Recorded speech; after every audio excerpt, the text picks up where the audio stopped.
Welcome back to the Deep Dive. Today we're tackling something, well, really vital for anyone who lives with a cat. Feline toxicity. It's a big one. Yeah, we often picture cats as these super picky eaters, Hmm. right? Giving you that look if the food isn't just so. Masters of the side eye, absolutely. But the danger, as we found in the sources, often hides in really common places. It's less about what they choose to eat sometimes and more about what we accidentally leave around. That's exactly the angle we're taking today. A dog might just gobble up whatever falls on the floor, but for cats, the vulnerability is often, well, sneakier. Sneakier is a good word for it. So our mission here is to give you a kind of safety shortcut. We're unpacking the science behind why cats are so uniquely susceptible to poisons. We'll cover stuff found in garbage, certain human foods, and even common houseplants. And we really have to start with that why, I think, because it changes everything about how you approach cat safety. The sources are super clear. Cats are way more sensitive to food poisoning than dogs. Much more sensitive. They react to lower doses, and the effects are often more severe. And it boils down to their physiology, specifically their liver. There's a key detoxification pathway that's, well, it's not fully equipped in cats.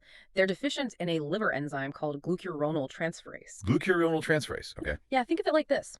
This enzyme normally grabs toxins, tags them so they dissolve in water, and helps the body flush them out.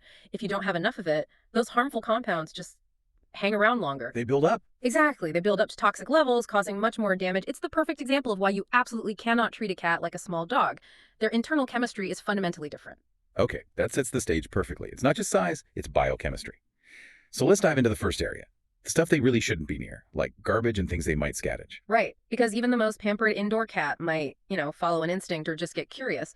The sources point out they can still encounter things like carrion, basically, rotting meat if they get outside, or maybe something gets tracked in. Or decomposing food in the kitchen bin if it's not secure. Precisely. Or even animal manure, potentially. When they ingest these kinds of noxious things, their system reacts pretty violently. So what does that look like? If you suspect your cat got into the trash, what are the first signs?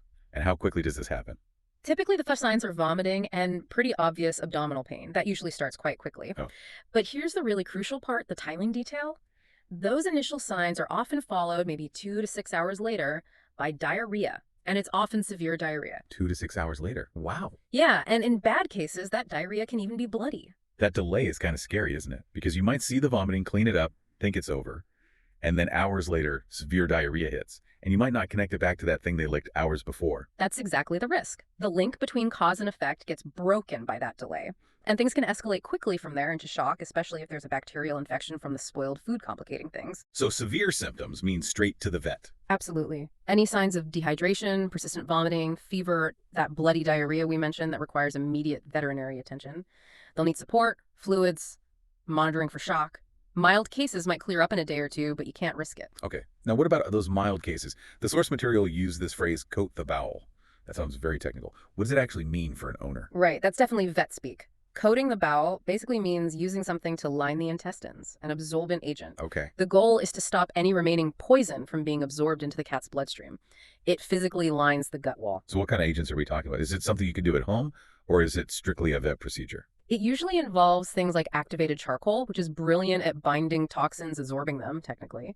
Or sometimes products like kaolin pectin suspensions are used to soothe and coat the inflamed gut lining. Activated charcoal, I've heard of that. Yeah, but it really should be administered under vet guidance. Getting the dose right is important, and there's a risk of aspiration if not done carefully.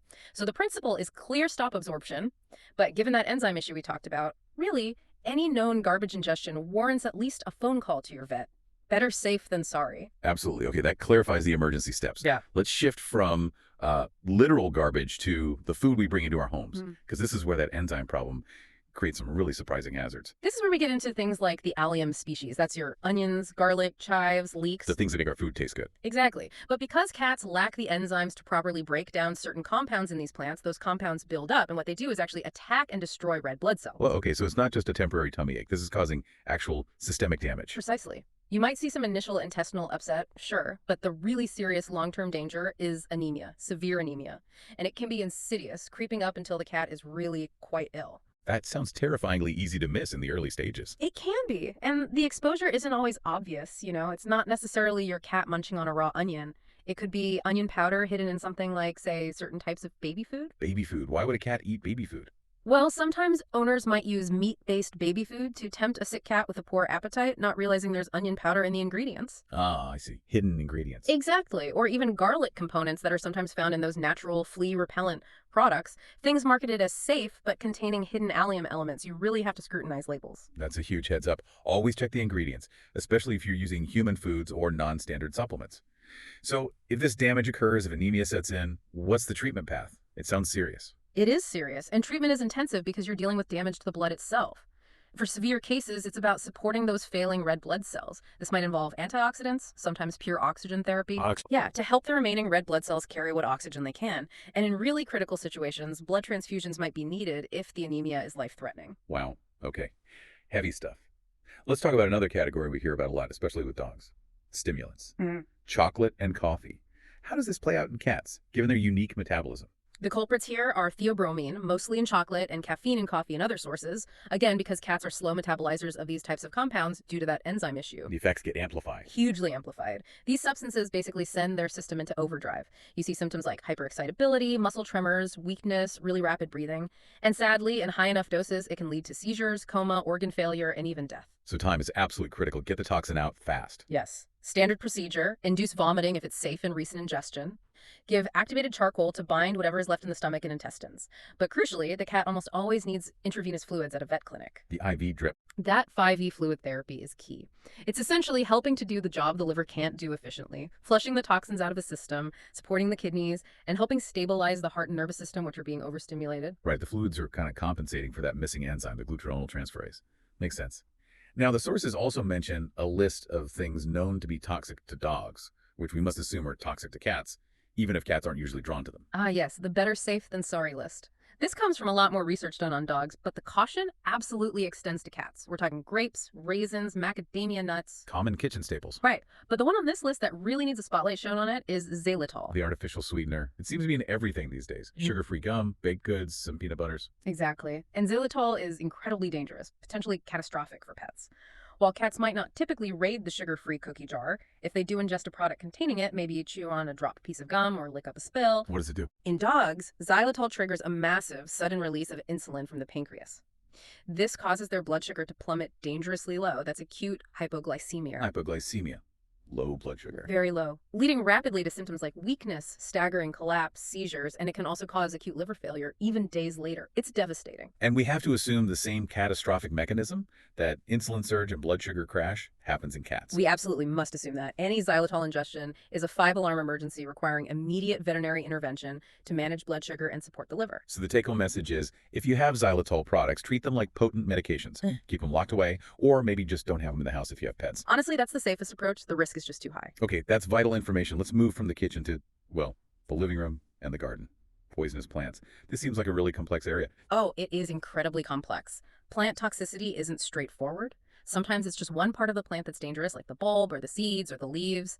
Other times, the entire plant is toxic from root to flower. And how do cats usually get exposed? Are they actually eating chunks of leaves? Sometimes, yes, especially bored indoor cats might chew on leaves, but often it's more subtle. They might groom pollen off their fur after brushing against a flower or drink water from a vase that held toxic flowers. Oh, vase water. I wouldn't have thought of that. It's a common route for certain toxins, especially lilies. Okay, so what kind of symptoms are we looking at with plant poisoning? It sounds like it could be a huge range. It's a massive spectrum, really. The sources list everything from relatively mild, localized reactions, think irritation in the mouth, drooling, maybe some vomiting or diarrhea. Okay, uncomfortable, but maybe not life-threatening. Sometimes, but it can rapidly escalate to severe systemic effects. We're talking neurological signs like hallucinations or seizures, difficulty breathing, organ damage like kidney or liver failure, coma, and yes, unfortunately, death. That's a scary range. And don't forget, some plants don't even need to be eaten. Just brushing against certain plants can cause a nasty skin rash or irritation. Can you give us a couple of really common, really dangerous examples people might have without realizing the risk? The absolute #1 killer, particularly for cats, is any true lily. We're talking Easter lilies, tiger lilies, stargazers, Asiatic lilies, the Lilium and Hemerocallis species. Daylilies too. Yes, dailies too, surprisingly. Ingesting even a tiny amount, a leaf fragment, a bit of pollen licked off the fur, drinking the vase water can cause acute, severe, and often irreversible kidney failure in cats. It is a true veterinary emergency. Irreversible kidney failure from a bit of pollen. That's terrifying. Any others that are common? Another popular but dangerous one is the sago palm. It's often kept as a houseplant or used in landscaping in warmer climates. all parts are toxic, but especially the seeds. It causes severe gastrointestinal upset initially, but the major danger is liver failure, which can occur days later. Kidney failure from lilies, liver failure from sago palms. That specificity is important. And the sources mention something really interesting, the connection to pharmacology. Yes, isn't that fascinating? Many of these plants aren't just generally poisonous. They contain compounds with very specific pharmacological actions. They interact with the body systems in precise ways. Like medicines. Exactly like medicines. In fact, many potent drugs were originally derived from plants, some of which are considered toxic. Think about digitalis from the foxglove plant used for heart conditions. Right. It really highlights that critical concept in toxicology. The dose makes the poison. A tiny controlled dose of a plant compound might be therapeutic, while a slightly larger, uncontrolled dose from chewing on the plant itself can be lethal. That adds a whole other layer. So given this complexity and the sheer number of plants out there, if someone brings home a new plant or isn't sure about something growing in their yard, where can they get reliable information? The lists are never exhaustive, right? No list can cover everything. The absolute best first step is always your own veterinarian. They know your pet and potential local risks. Okay. Beyond that, your local plant nursery can often help with identification, and there are excellent online resources. The ASPCA website has a very comprehensive and searchable database of toxic and non-toxic plants for pets. That's a great one to bookmark. ASPCA website, got it. Also, don't overlook your local cooperative extension office. They often have expertise in regional plants and potential hazards in your specific area. Great resources. So we've covered a lot of ground from garbage bins to flower pots. This has been a really critical look at a unique dangers cats face. Yeah. What's the single most important thing you want listeners to take away from this deep dive? I think it comes back to that fundamental biological difference. Cats lack sufficient glucuronidase transferase. That enzyme deficiency is the key vulnerability. It means things that might just cause mild upset in a dog or be harmless to us can be a genuine emergency for a cat. Remembering that they aren't just small dogs. Exactly. And understanding the specific threats like onions and garlic causing anemia, not just digestive upset, or knowing that xylitol triggers that dangerous insulin crash, or recognizing the extreme danger of lilies. Knowing these specifics before something happens is your best defense. And connecting back to that idea about plants and medicine, the pharmacology angle, it does leave you with something interesting to think about, doesn't it? It really does. It prompts you to consider that fine line between something being food, medicine, or poison. Think about it. Garlic, coffee, chocolate, things we enjoy or even find beneficial. But for an animal missing a key piece of metabolic machinery, the dose that makes your dinner taste good could be the dose that causes serious harm, even death. Understanding that delicate biological balance, that dose-dependent effect, is maybe the ultimate way to appreciate why vigilance around everyday household items is so incredibly important for our feline friends.